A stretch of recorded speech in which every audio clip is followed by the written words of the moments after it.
El tiempo de empezar a disfrutar, si así puede decirse, porque los temas a veces no son un disfrute. El programa Minuto Uno con Gustavo. ¿Qué tal, Víctor Hugo? Buenas noches, ¿cómo Gustavo, le va? Bien, muy bien. Este fue un tema nuestro. Bueno. Es decir, fue suyo en realidad, porque la nota que hizo hoy con Oscar Martínez, titular de la UOM de Tierra del Fuego. Es increíble lo que dijo. dijo. Bueno, vamos a dedicarnos prácticamente todo el programa a hablar de este acuerdo que han realizado entre la Cámara del Sector de Electrónicos y los trabajadores de Tierra del Fuego, ¿no? Esta frase, mañana es título de algún diario. Oscar Martínez dijo hoy, el gobierno nos hizo dunga dunga, sí, ¿no? parece, así que de eso vamos a estar hablando. Un chiste, pero es muy doloroso. Es muy doloroso. Así buen programa, Gustavo. Gracias, Víctor Hugo. Hasta luego. Mañana.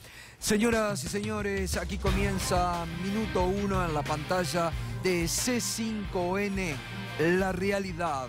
Hoy, más que nunca, con todos los temas de actualidad, que no te distraigan con otros temas. Porque como te lo digo todos los días, lo que otros te ocultan, lo que otros no te cuentan sobre la realidad, aquí te lo contamos.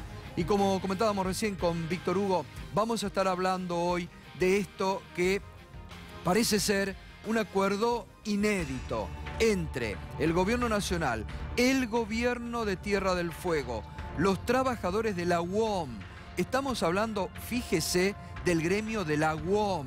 No estamos hablando de cualquier gremio de la República Argentina. Es un gremio que históricamente ha tenido mucho peso, la Unión Obrera Metalúrgica de la República Argentina. Y además la Cámara de Empresarios de Electrónicos de Tierra del Fuego. ¿En qué consiste este acuerdo? En que los trabajadores de la UOM, los dirigentes de la UOM con los trabajadores se han comprometido a congelar sus salarios por 2 años hasta el 2020 a cambio de que no se despida personal en Tierra del Fuego. Y esta noche vamos a estar analizando, vamos a estar escuchando enseguidita. Esta mañana en Radio 10 fuimos el único medio que dialogamos con Oscar Martínez, el titular de la UOM. Largo, extenso, trató de dar las explicaciones de por qué se llegaba a esta situación. Y esta noche va a estar aquí con nosotros Federico Gelmeyer, que es el presidente de la Cámara de Electrónicos de Tierra del Fuego, la contraparte con la que los trabajadores firmaron este acuerdo, para explicarnos la situación. Todo esto producto que el gobierno, en el marco de la reforma fiscal, retira impuestos que en algún momento beneficiaron a Tierra del Fuego. Claro, cuando esto ocurrió, la gobernadora de Tierra del Fuego, Rosana Bertone, dijo: si esto ocurre, desaparece Tierra del Fuego. Pero ahí se quedó. No hubo una actitud de la gobernadora. Primero, que es una gobernadora que prácticamente no dialoga con los medios. No sabemos por qué Rosana Bertone le escapa a los medios. Nunca encontramos una respuesta. Porque realmente, como gobernadora de Tierra del Fuego, si en realidad no solamente estaba en riesgo las fuentes laborales, sino que, como ella dijo, la desaparición de Tierra del Fuego, escuche lo que estamos hablando, la desaparición de Tierra del Fuego como provincia, se tendría que haber puesto al frente de una lucha con el gobierno nacional a fin de defender lo que ella considera que puede ser bueno para los habitantes de Tierra del Fuego. Fíjese lo que consiguió Mendoza y San Juan, que el impuesto al vino no se aplique. ¿O es que en la Argentina hay provincias de primera y provincias de segunda? ¿Por qué lo que se le concede a una no se le puede conceder a otras? Además, teniendo en cuenta la realidad de Tierra del Fuego, que es una realidad que realmente los habitantes de Tierra del Fuego son representantes, inmigrantes de muchas provincias argentinas, que con mucho esfuerzo llegaron en algún momento porque se les prometía trabajo que no existía en otros lugares de la República Argentina. Y ahora muchos de ellos ven peligrar sus fuentes laborales. Pero reitero, acá hay una gobernadora que también tiene que ponerse al frente, y si no puede hacer la gobernadora de Tierra del Fuego o no está en condiciones, que renuncie a su cargo. Que renuncie a su cargo. Pero Rosana Bertone no habla. Realmente es una gobernadora que se la escucha muy poco, y cuando uno la ha buscado para consultarle, no responde. Creo que también se habla en estos momentos, yo creo que la dirigencia, como siempre digo en este programa, la dirigencia en todo sentido se tiene que poner un poco a la altura de las circunstancias y ver las distintas realidades que se viven. Bueno, de esto vamos a estar hablando esta noche. Sueldos congelados hasta el 2020 en este acuerdo entre los trabajadores de la UOM y la Cámara del Sector. Nos hicieron el dunga dunga, dijo Oscar Martínez, culpando al gobierno nacional de extorsionarlos, o era el dunga dunga. Y estaban en peligro los puestos de trabajo. Vamos a estar dialogando esta noche con el titular de la Cámara de Electrónicos Tierra del Fuego, Federico Hellmeyer. Bueno, este es un tema que hoy ha repercutido en todos. Esta mañana, reitero, empezábamos muy temprano, cuando comenzamos el programa en Radio 10, a las 7 en punto. Comenzábamos con este tema porque realmente es un hecho inédito. Conversábamos con Oscar Martínez, titular de la UOM de Tierra del Fuego, con el único medio que dialogó con Radio 10, y esto decía.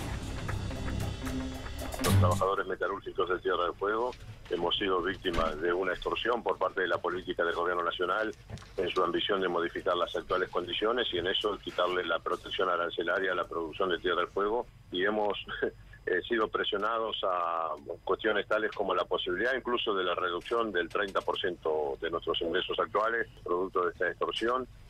Hemos aceptado en el debate intenso y profundo con nuestros compañeros transitar esta alternativa para garantizar la continuidad de los puestos de trabajo.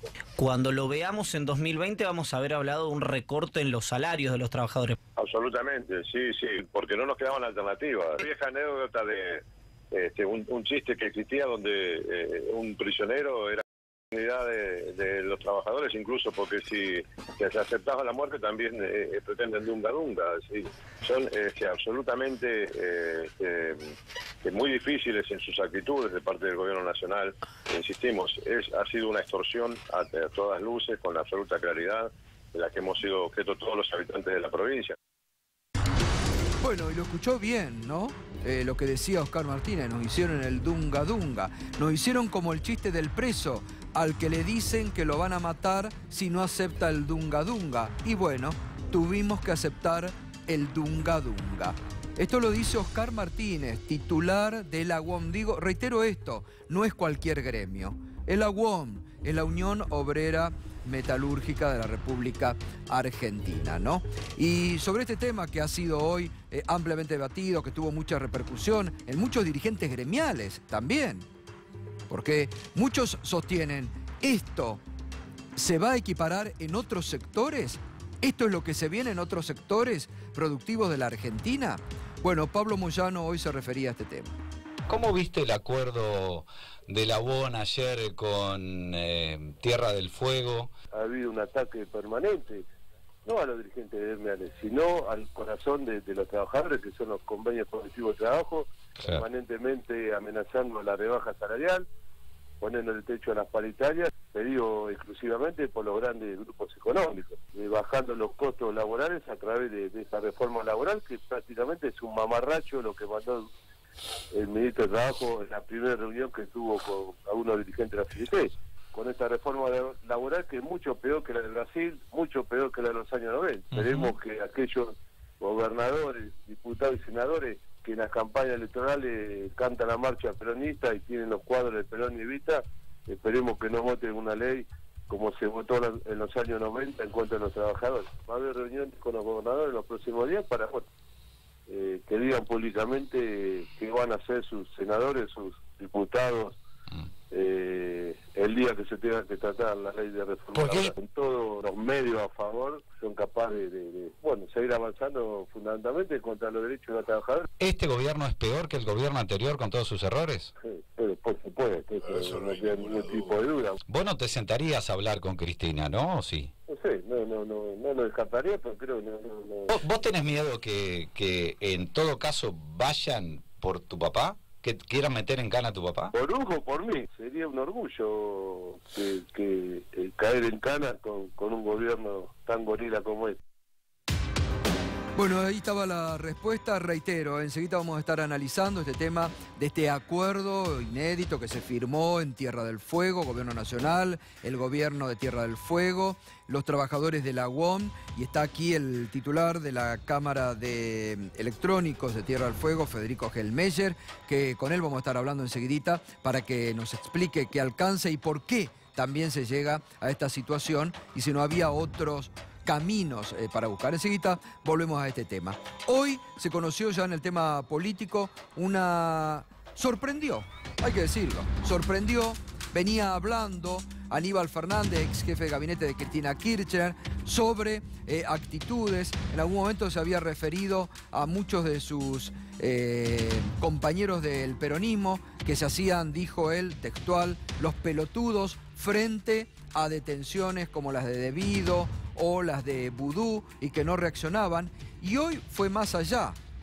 Hoy directamente envió una carta en este marco de cartas que van y cartas que vienen, Debido que hace cartas de la cárcel.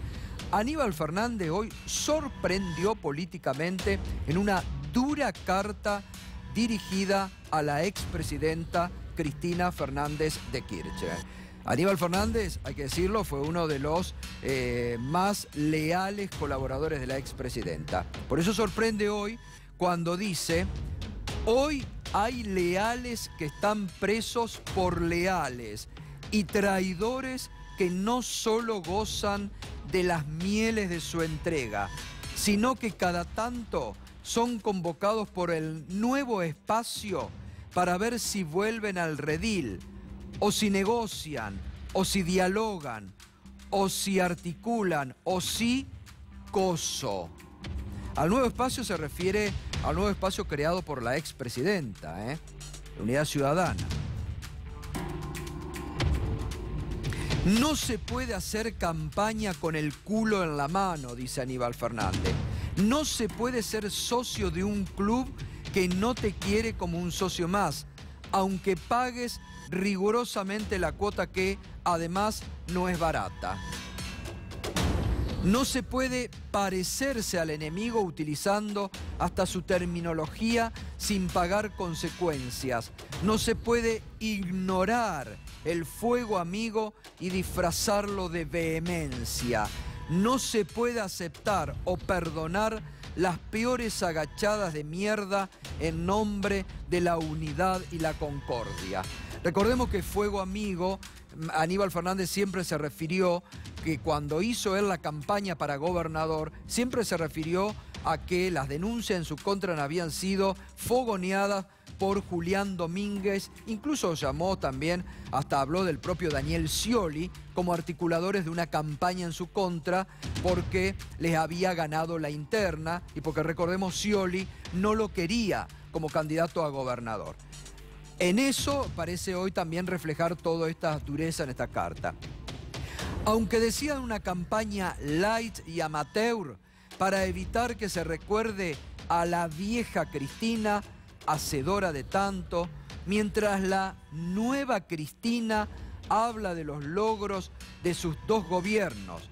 Y aunque se limpie el horizonte de dirigentes estigmatizados, dirigentes que se han roto el alma en nombre del proyecto, por favor, no me incluyan en esta calificación, aunque te pidan que no vayan a los actos, no integres las listas, no juegues, no se puede. Acá hay una dura y una directa alusión de Aníbal Fernández hacia el Nuevo Espacio, hacia Unidad Ciudadana y directamente hacia los que han integrado y hacia la nueva forma, dijo, de la nueva Cristina.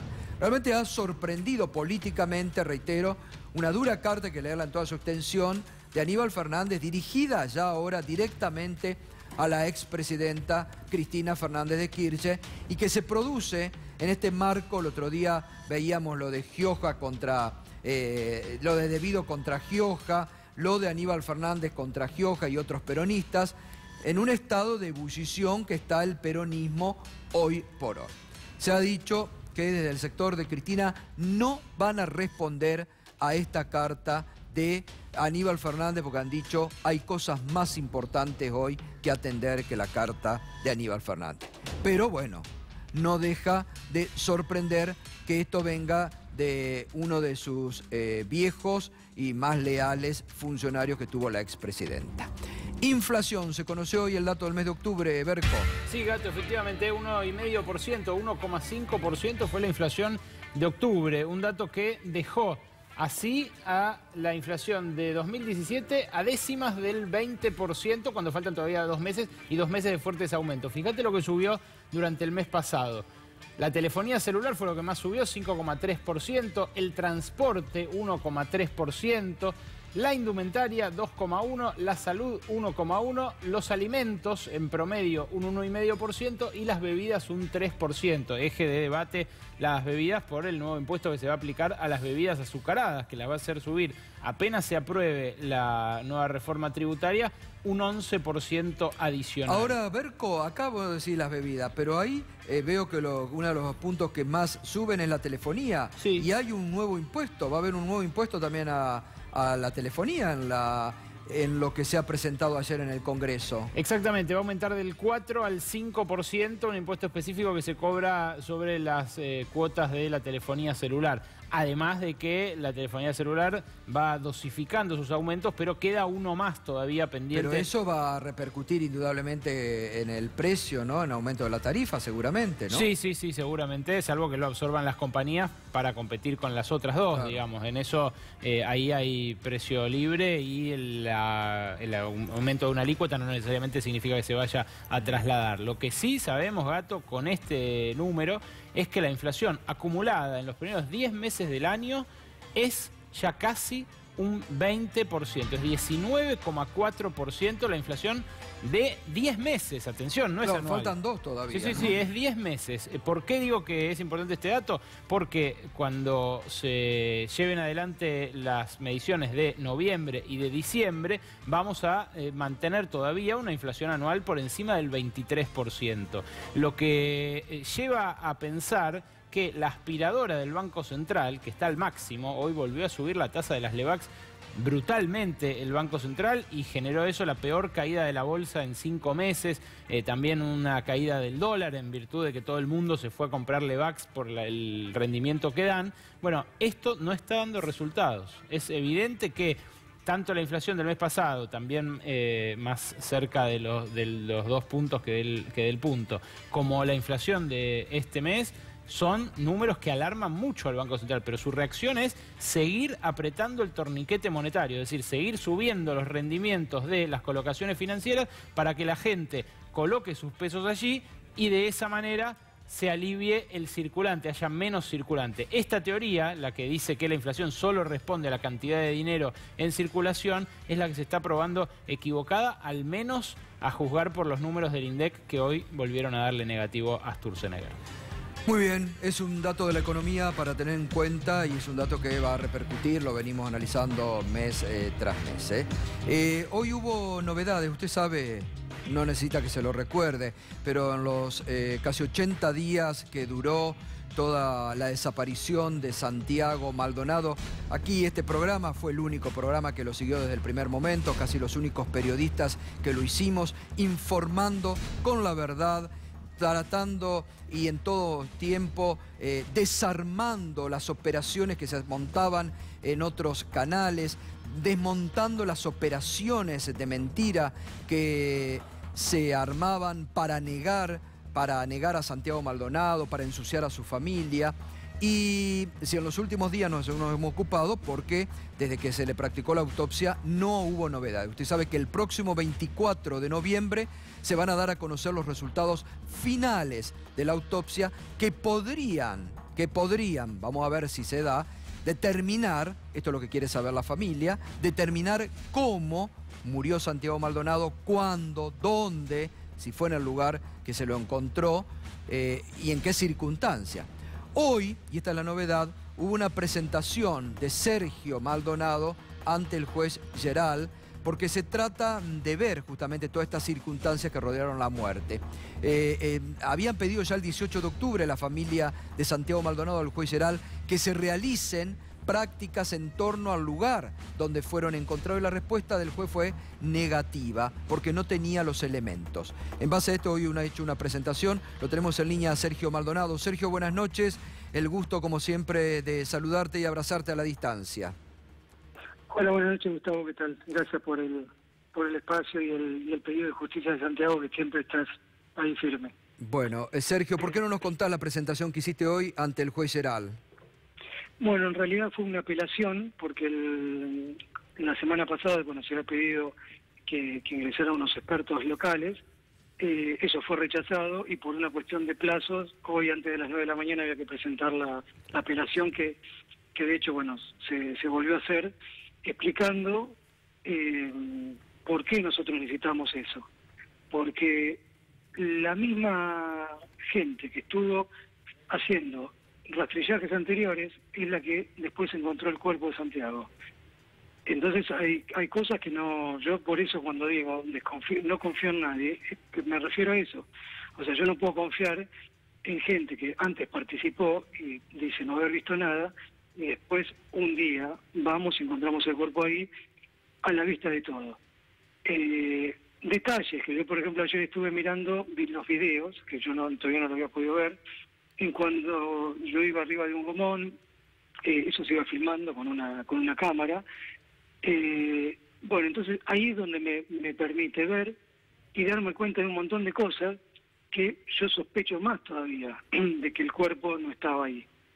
Más allá de que el 24 estén los datos definitivos y los peritos puedan decir lo que me puedan decir, pero recién va a arrancar eso, no es que ahí lo cerramos, nos vamos todos a casa y ya se solucionó el caso.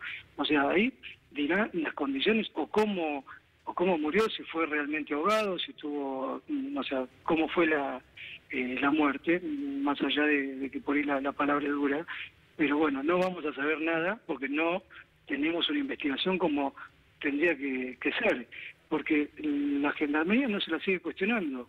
O sea, quedó eso en la nada. O sea, siguen todos trabajando, el juez Otranto, que mañana también voy a presentar algo, porque yo voy a citarlo a que vaya a declarar, porque en realidad él el día domingo 17 de septiembre dijo a través de un diario que la hipótesis de él era que se había ahogado. Entonces, bueno, si él tenía esa hipótesis, claro, quiero, ya que estamos tratando de saber la verdad, que aporte qué datos tenía, porque claro, si porque por casualidad después aparece ahí. Claro, entonces, yo me permito dudar de todos, y como no creo en nadie, y soy muy mal pensado, quiero, como intuí en un momento que tenía miedo, que dije, me van a meter a mi hermano ahí, desesperado porque no me dejaron entrar, y casualidad había 400 personas haciendo un rastrillaje, todos mirándolo, parecía que estaban todos de la mano mirando ahí y nadie lo vio. O sea, son todos ciegos.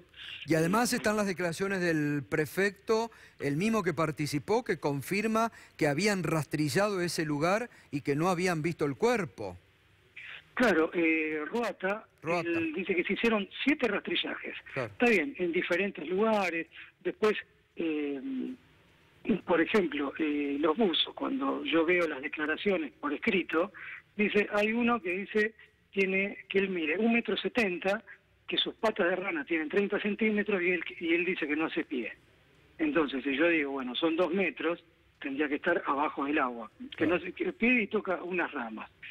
Entonces yo la observación que tengo es cuando yo miro el video que lo están sacando del agua a Santiago, que hasta ese momento yo no sabía que era Santiago, sino que era un cuerpo, hay 2 buzos que están perfectamente con las manos libres, de movimiento, con el agua al pecho, y no hace falta hacer un cráneo para agarrar y saber que si yo me paro arriba de una ramita o algo, claro, voy a estar en un movimiento oscilándome. Ellos están muy firmes cuando levantan una rama para poder sacar el cuerpo. O sea, se ve en un video, o sea, yo no voy a mostrar un video porque en realidad sería muy morboso y está dentro de la causa, pero yo veo eso y me da a sospechar un montón de cosas. Por eso, después, Sergio, ustedes pidieron hoy ayudar al juez con un estudio de agrimensores de la ciudad de La Plata para que realicen todos estos peritajes, duda en el lugar donde se encontraron. También es verdad que pediste saber la temperatura del agua, del río y la altura, y el departamento encargado de eso de la provincia de Chubut respondió que no podía informar de esos datos. Claro, bueno, hay dos cosas. Aparte de la gente, de los peritos que entrarían, que son de La Plata, porque al no permitirnos el ingreso de los expertos de la ONU, bueno, busquemos locales. Claro.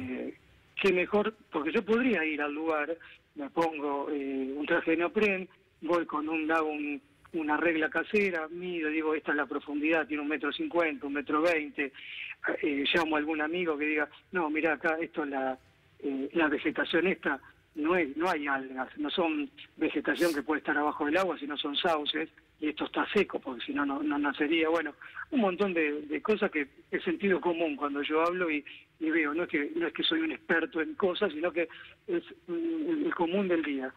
Entonces, aparte de eso, de los expertos y esta gente de La Plata, también propusimos de gente de la Universidad de Estel. O sea, Sí. ¿para qué vamos a ir tan lejos a buscar si tenemos gente que conoce el lugar, que son idóneos de la zona, vaqueanos? Y vamos, bueno, busquemos, no vayamos a buscar a alguien que está acostumbrado a buscar algo en el Río de la Plata. Sin desmerecer eso, busquemos a alguien que es local y conoce más el territorio. Eso por un lado, y segundo, lo que nos sorprendió es que el Departamento de Agua de la provincia de Chubut te diga que no tiene información de eso. Claro. Cuando en realidad, ¿para qué estás? O sea, ¿qué va a ir al sindicato de panaderos a pedir la temperatura Sí, del agua? sí, O sea, sí. hacemos cosas lógicas, o sea, Obvio. ¿qué es lo que estás haciendo? O sea, Claro. ¿cuál es la función del Departamento de Agua? Tendría que tener un análisis Total. del río, cuánto sube, cuánto baja, los meses, cosas sencillas que me parece Sí, sí. que Es un dato, que tenemos que buscar. es un dato fundamental esto de la altura del río el 1 de agosto y el momento en que encontraron. Ahora, sin entrar en datos, obviamente sin herir, como siempre hemos tenido el respeto por vos, Sergio, y de tu familia, y sin entrar en datos que puedan herir la susceptibilidad de ustedes, pero ¿es cierto que además del DNI, en uno de los bolsillos de la ropa de Santiago se encontró plata, y plata en perfecto estado? Sí, eso es lo que tenemos. O sea, yo ¿Billete? no lo pude ver, pero bueno, eso tenía sí. ¿Un billete? Tenía plata y el DNI, sí. Billete, digo, ¿y cómo se puede mantener después de 70 y pico de días un billete en forma intacta en el agua? Eso llama la atención Por eso, también, ¿no? todas esas cosas serían las que supuestamente tendrían que estar ahora, cuando estén los resultados que se mandaron a analizar. Entonces, en función de eso podemos determinar si la tinta realmente puede aguantar. O sea, yo la experiencia que tengo es por ir a dejar un billete y que vaya en lavarropa. Entonces, por ahí no sería la misma condición. Pero me resulta raro que sí, si tuvo un cuerpo 78 días en el agua, que esté en esas condiciones, como también está en condiciones la ropa. Claro. Entonces, bueno, pero eso por ahí pasa a un segundo plano, de que para eso están o la gente que sabe, digamos, o los expertos, o los peritos, que son bastantes. Sí, sí, sí. Bueno, Sergio, te agradezco como siempre y por supuesto el acompañamiento permanente como lo hemos hecho desde el primer día y el abrazo a toda tu familia. Bueno, muchísimas gracias y seguimos pidiendo, lo único que nosotros pedimos no Sí. es tan difícil, es saber la verdad y que Obvio. tengamos justicia, o sea, y lo sigo repitiendo por ahí, no solo Santiago, o sea, un montón de casos que se le hizo por ahí con Solano, Bru, Sí, María sí. Millacura, Iván Torres, o sea, hay un montón de gente, y perdón por los que me olvido, pero son muchos por ahí los Bueno, casos de fíjate la vos que el gente otro no tiene día, justicia. el otro Muchas día gracias. Sergio falleció, Sí, perdón. la mamá, la esposa de Julio Jorge López, ¿no? Que Sí. falleció sin saber dónde está su marido, a quien buscó durante tantos años junto a toda la familia, ¿no? Eso, te han Sí, acompañado, Rubén te ha acompañado permanentemente también a vos, ¿no? Sí, y Rubén, la grandeza de Rubén, ese día me había ido al sepelio de su mamá y a despedirse y todo. La preocupación de él era, me dijo, perdoname, no voy a poder ir a acompañarte en el pedido por Santiago. O sea, él estaba preocupado por eso. O sea, eso habla de la grandeza de alguien. Así que le mando un abrazo grande y mis condolencias a la familia públicamente. Yo ya lo hice con él, pero le mando un abrazo grande. Bueno, Sergio, abrazo grande y gracias.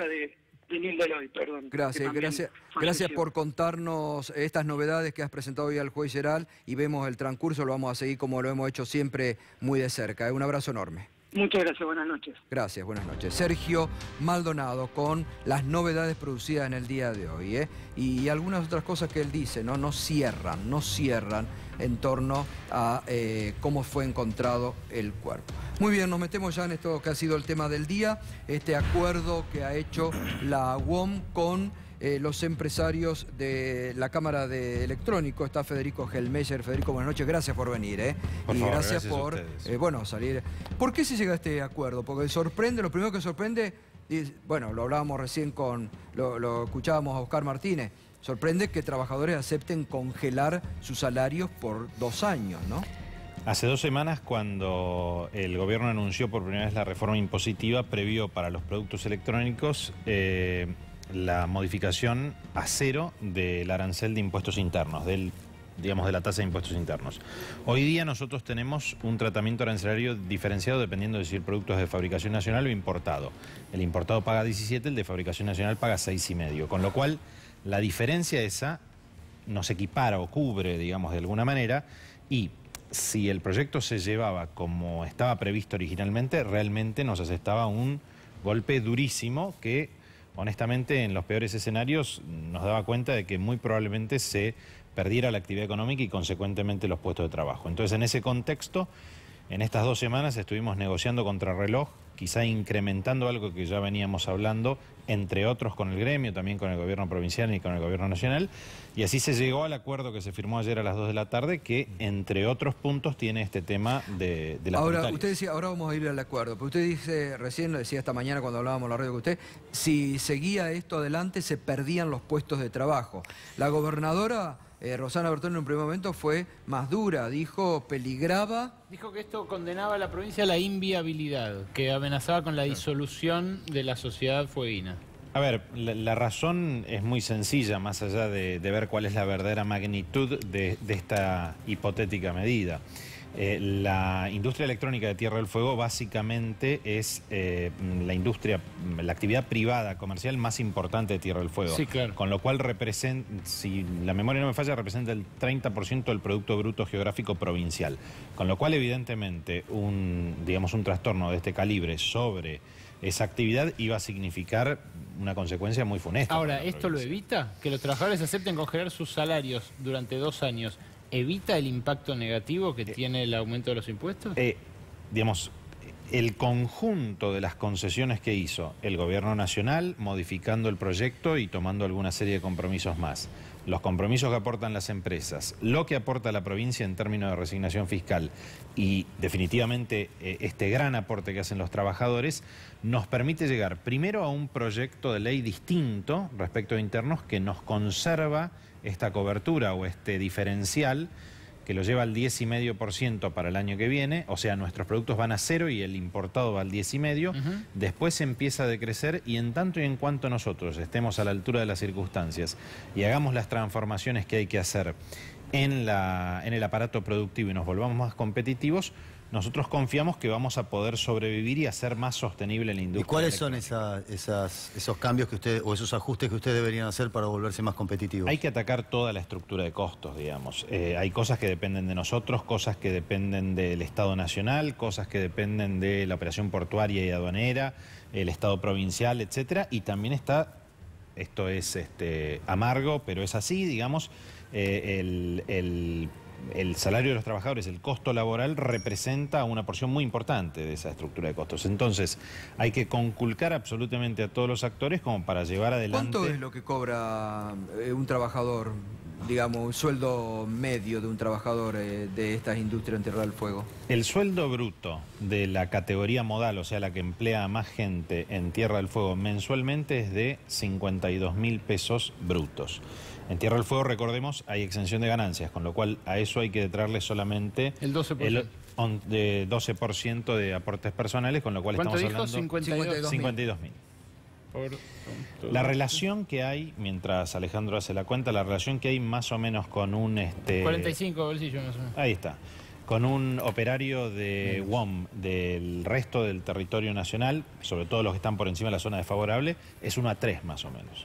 Está bien, pero la pregunta es, estos 45 de bolsillo que puede ganar hoy, que a mucha gente que no está mirando seguramente le parezca un buen sueldo, en 2 años de inflación al 23%, con suerte el año que viene al 20% y con suerte el año siguiente al 17%, va a ser un sueldo bajo. Y además hay que ver cuánto cuesta vivir en Tierra del Fuego, ¿no? Bueno, por supuesto que esa es la razón por la cual se cobra zona desfavorable y por la cual los salarios son mayores.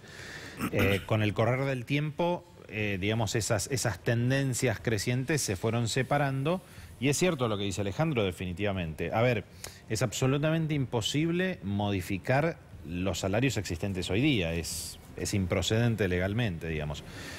También hay un entendimiento con el sindicato que esto se da, primero, dentro de un marco de paz social donde se conservan todas las fuentes de trabajo y se garantiza eso, y eso me parece que es muy significativo, porque hay una asunción de riesgo por parte de las empresas, porque nada dice que aún con el cambio modificado en internos no varíe la participación del producto importado y se recorte la participación del producto nacional, pero también me parece que primero la inflación, esto se puede discutir mucho, pero la tendencia es a la baja y después también hay un entendimiento porque los canales de negociación colectiva quedan abiertos de la relación colectiva, que si en un momento determinado la cosa se desmadra, bueno, habrá que contemplar, digamos. Una cosa más, Federico, en el 2001 usted también se dedicaba, era empresario. Sí. Y sí, esto que ocurrió, ¿no le hace acordar bastante a muchas de las decisiones que se tomaban allá por el 2001? La verdad es que me parece que lo que tiene que ver con Tierra del Fuego se circunscribe a la coyuntura sectorial nuestra. Uno lo puede interpretar para cualquier lado. Recién escuchaba a Pablo Moyano que hablaba de esto como inscripto dentro del paquete de la reforma laboral. No es así, digamos. Esto es verdaderamente, y repito, algo que no celebramos como un triunfo, ni mucho menos, sino algo que tenemos que hacer porque el reclamo de los consumidores, y esto va más allá de cualquier ideología política, es que los productos electrónicos sean más baratos. Es lógico que así lo sea. Entonces, para ir en ese sentido, tenemos que poner todos un poco. Ahora, le pregunto a usted, pero también Daniel Arroyo, que nos acompaña, diputado nacional electo. Digo, el gobierno la importación la ha liberado prácticamente y sigue... Teléfonos no, atención. ¿No? Teléfonos, que es 1 de cada 3 teléfonos en Argentina, lo fabrica Mirgor, ¿quién los hace? La empresa que fundaron Macri y Nicolás Caputo. Esos no liberaron la importación. Después le quiero preguntar sobre Mirgor a Helemeyer. No, yo lo primero, conozco bastante la isla, he ido varias veces y en particular Río Grande. Es claro que la Argentina tiene que cuidar Tierra del Fuego, es estratégica geopolíticamente, no es lo mismo que un pueblo en el medio de la pampa húmeda. Nadie puede pensar si... Ahora, yo preguntaba al inicio del programa, cuando hacía mi comentario, ¿por qué el gobierno accede a sacarle el impuesto al vino a Mendoza y San Juan y sobre Tierra del Fuego? Exacto, que tiene claramente una connotación significativa para la Argentina, la isla y la Patagonia. Pues el gobierno está gobernando con un solo ojo, viendo solo una parte, abre importaciones, piensa una Argentina competitiva en base a salarios bajos y achique del Estado. Yo entiendo que hay dificultades objetivas en Tierra del Fuego y que hay cambios para hacer, pero la verdad que lo que está haciendo el gobierno es manoteando de donde puede, en un esquema en donde esto se concentra cada vez más. Yo coincido con lo que ha dicho Pablo Moyano. En el fondo acá vamos a un esquema de achique de salario, de mayor desigualdad, en un esquema donde hay más concentración y siempre los que forman parte del gobierno están de los dos lados del mostrador y tienen intereses que van más allá de cada caso. Lo de Tierra del Fuego es complejo verdaderamente, porque la Argentina tiene que mirar a su... La Patagonia vive medio habitante por kilómetro cuadrado. Si a alguien se le ocurre cruzar datos y decir que es viable o no es viable, va a agarrar la mitad del mapa y va a decir esto no es viable. Debería tener otra lógica distinta de cuidado, en particular la isla, me parece a mí. A mí lo que me da curiosidad es precisamente cuánto de esto se va a tomar como ejemplo para el resto del país. Lo que decía recién Helemeyer es que es un caso aislado que responde a su realidad. Ahora, hoy José Luis Alonso, que es el director de Mirgor, sacó un comunicado a la bolsa contando este acuerdo. Mirgor es una empresa que cotiza, digamos, más allá de que la maneja un ex familiar de Caputo, si no sé mal. Es una empresa que cotiza, hay gente que puede comprar esas acciones. Entonces, cada paso que da tiene que informarlo a la bolsa. Y hoy informa a la bolsa, hace una carta a la bolsa, y en la carta a la bolsa dice: esperamos sinceramente que lo firmado hoy pueda servir como ejemplo para otras industrias. ¿Es así o no es así? Bueno, yo creo que ese tipo de comunicaciones tienen un lenguaje siempre bastante especial, pensado para el público para el cual están dirigidas, que son básicamente un círculo recontra rojo que opera bursátilmente, que consideran comprar esas acciones o qué sé yo.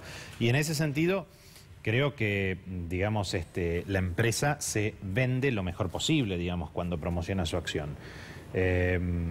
Cuando yo digo que esto se circunscribe al caso de Tierra del Fuego, no estoy respondiendo por el gobierno. Lo que estoy diciendo es que nosotros verdaderamente lo que hicimos en estas poco menos de 2 semanas fue un trabajo de introspección y de verificar cuáles eran las cuestiones que podíamos ajustar clavijas como para ir hacia un escenario de competitividad. La pauta el gobierno la pone clara, digamos, y nosotros tenemos que acomodar esa realidad. ¿Las importaciones a ustedes les han afectado? ¿La apertura de importaciones que ha hecho el gobierno? Por el momento, la importación, en el caso de, por ejemplo, las 3 grandes líneas que hacemos nosotros, que son televisores, teléfonos celulares y aires acondicionados, son marginales o de complementación de línea. Pero es una amenaza que ante un cambio impositivo existe.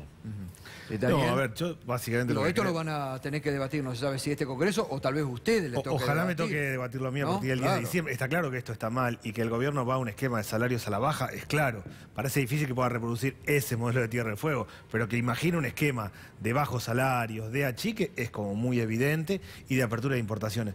Parece que vamos a un modelo de reprimarización, de soja, minería, sector financiero, va a crecer la economía y le sobran 20 millones de habitantes a este esquema. Este modelo así le sobran 20 millones de personas. Hay que encarar otra acción. Entiendo la dinámica y la problemática que hace tiempo tiene Tierra del Fuego, verdaderamente hace tiempo que la tiene. Pero acá hay que pensar un poco más ampliamente cómo hacemos, qué cadenas productivas vamos a sostener, qué abrimos de importación o no. Finalmente el presidente lo que dijo la otra vez es Argentina tiene que exportar más, que es lo que todos creemos y todos queremos, está exportando menos y está abriendo más la importación. Federico, en algún momento de estas negociaciones que mantuvieron durante todo este tiempo, ¿se puso el ojo en la reconversión, en esa famosa palabrita que se había utilizado en algún momento y que había sido aplicado específicamente para Tierra del Fuego?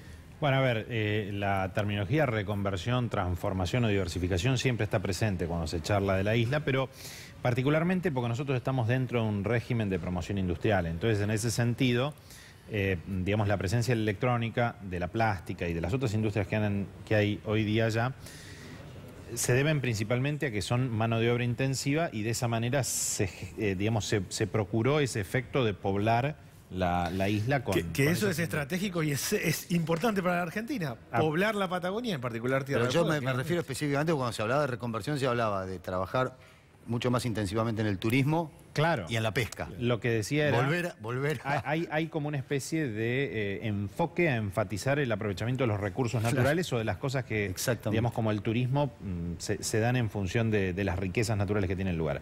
Lo que ocurre es que ese tipo de actividades, primero, hablar de una transformación o de una reconversión es hablar de mediano y largo plazo. Y segundo, ese tipo de actividades muchas veces no son lo suficientemente mano de obra intensiva como para reemplazar lo que hay hoy día. Emplea mucho menos. O sea, fíjate, es un desfase muy grande, verdaderamente. Es lógico que Tierra del Fuego avance en base a turismo y pesca, evidentemente, pero eso no da para el conjunto. El precio de los productos, hoy un televisor, un monitor en Chile, por ejemplo, cuesta la mitad. Sí. Perdón, estaba escuchando la explicación. Plata más, plata menos, cuesta la mitad.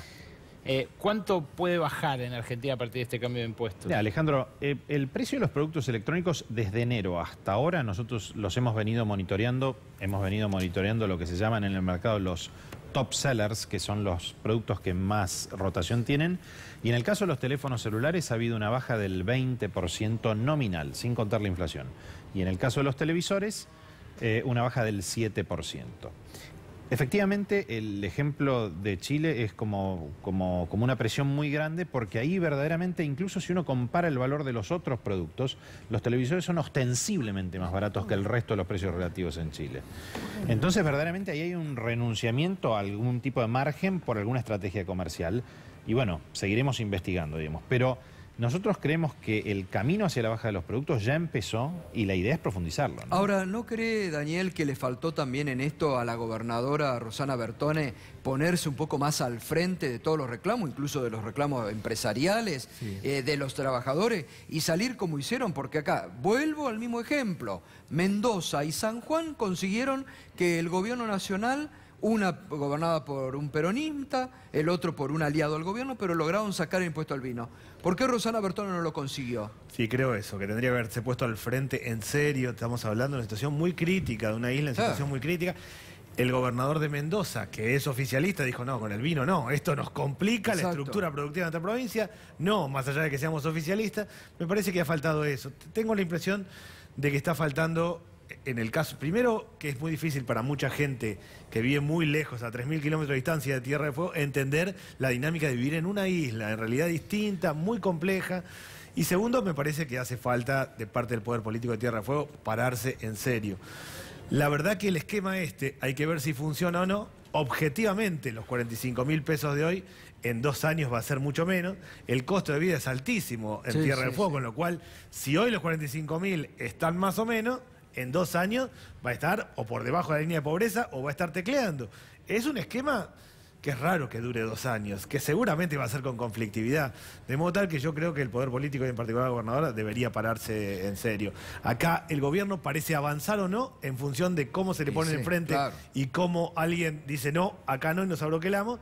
Así como hizo Cuyo, me parece que debería hacerlo la Patagonia. Además, me parece que ahí hay un tema que usted comentaba, Arroyo, que tiene que como valor estratégico. Estamos hablando de Tierra del Fuego, pero cercano a las Islas Malvinas. Es una zona estratégica que el gobierno tiene que tomarlo como un punto estratégico para la Argentina. Esto es fácil. Uno agarra un mapa de Argentina, la Patagonia es la mitad de ese mapa, ahí vive medio habitante por kilómetro cuadrado. Si alguien hace lo mismo con las pensiones y se cruza 3 datos, esto no va, diría, bueno, acá la mitad no va, no produce, lo sacamos.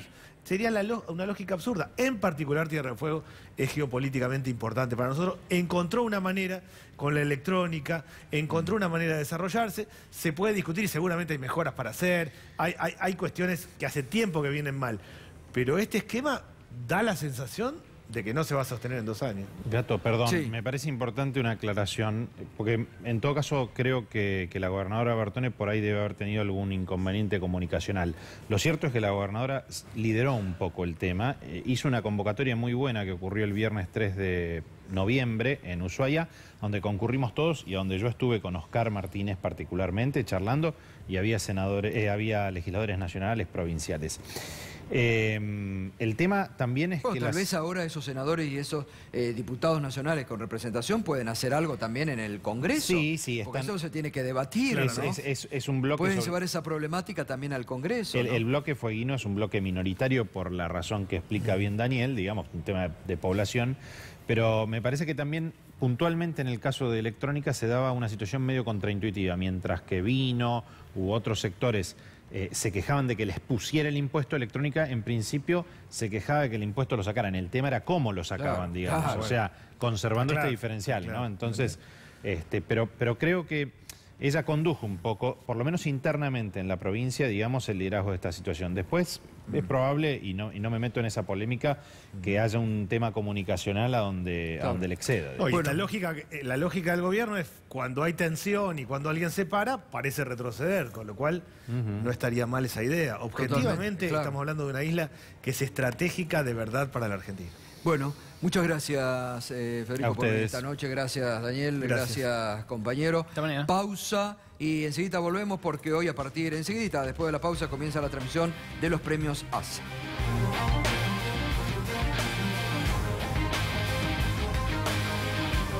OP Investment anuncia que Lukoil, la segunda compañía petrolera global más grande del mundo, será su socio estratégico en Oil Combustibles. OP Investment LLC, OP, anunció una asociación estratégica con Lukoil para desarrollar Oil Combustibles S.A. y sus negocios aliados. Con presencia en más de 100 países, Lukoil es la segunda petrolera privada más grande del mundo, con una capitalización bursátil de $36.000 millones. Como parte de esta asociación, Lukoil aportará fondos frescos para inversiones y capital de trabajo y facilitará el acceso al mercado mundial de suministro de petróleo crudo y derivados, y compartirá el gerenciamiento de Oil Combustibles.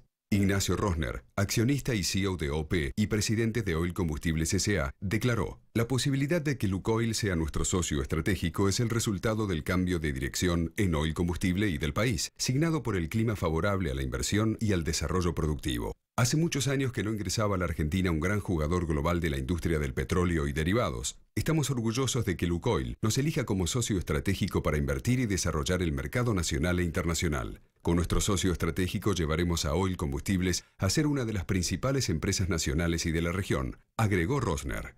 En el día de ayer, la empresa presentó al juez a cargo del concurso preventivo Dr. Héctor Vitale un plan estratégico de relanzamiento de Oil Combustibles y de las demás empresas del grupo, incluyendo la incorporación de Lukoil, el plan de crecimiento, el mantenimiento de las fuentes de trabajo de más de 4.000 empleados directos y 11.000 indirectos, la ampliación de su red de clientes y proveedores y la propuesta de pago de las deudas que mantiene con acreedores públicos y privados, entre ellos con la Administración Federal de Ingresos Públicos. Este plan estratégico permitirá, además, el relanzamiento de todas las compañías del grupo. Venimos a hacer un aporte importante al desarrollo del país, a dejar atrás el pasado y cumplir con nuestras obligaciones como corresponde, concluyó Rosner.